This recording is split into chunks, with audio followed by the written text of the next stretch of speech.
नमस्कार. नुकतंच माझ्या वाचनामध्ये यांत्रिकाच्या सावल्या प्रज्ञा जांभेकर यांनी लिहिलेलं हे पुस्तक आलं. वाचलं, मला खूप आवडलं पुस्तक. यामधले 4 प्रमुख हिरो म्हणजे जांभेकर कुटुंबातील प्रमुख हिरो आहेत. खरं हे पुस्तक यांत्रिकाच्या सावल्या म्हणजे औद्योगिकीकरणावर आधारित असं आहे आणि किर्लोस्कर समूहाबद्दल ज्या जांभेकरांचा संबंध आला त्या जांभेकरांना यामध्ये प्रमुख स्थान दिलं आहे, त्यांची माहिती दिलेली आहे.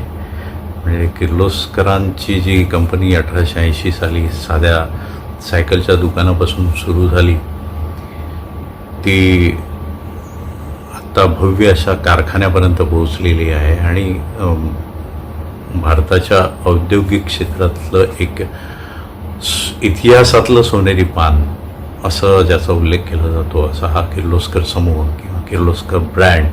या किर्लोस्कर ब्रँडमध्ये एकनिष्ठ असलेले आणि इंजिनियर असलेले शंभूराव जांभेकर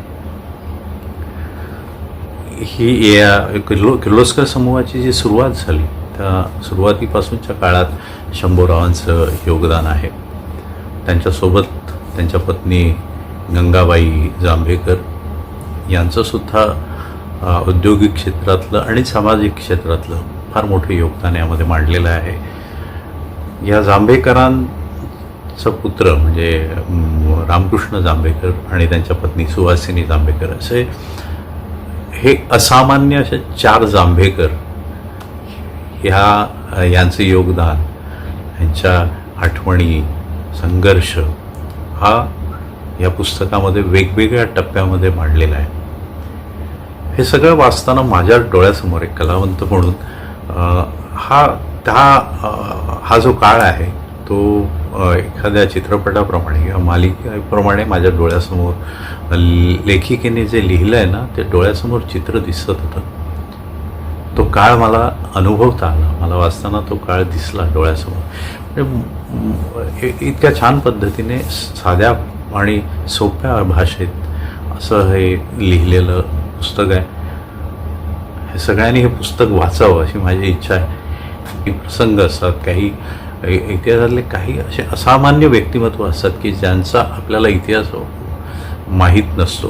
फक्त त्यांची नावं किर्लोस्करांच्या पुस्तकामध्ये फक्त नावाने त्यांचा उल्लेख असेल पण त्यांचं किती मोठं योगदान आहे ते असामान्य अशा ह्या व्यक्तिमत्वांची जांभेकर ह्या कुटुंबाची 4 असामान्य अशा जांभेकरांची माहिती, त्यांच्या घरातील स्त्रियांची, घरामध्ये घडणाऱ्या सगळ्या घडामोडीची माहिती या पुस्तकामध्ये लेखिकेने खूप छान, चांगल्या आणि सोप्या भाषेमध्ये मांडलेली आहे.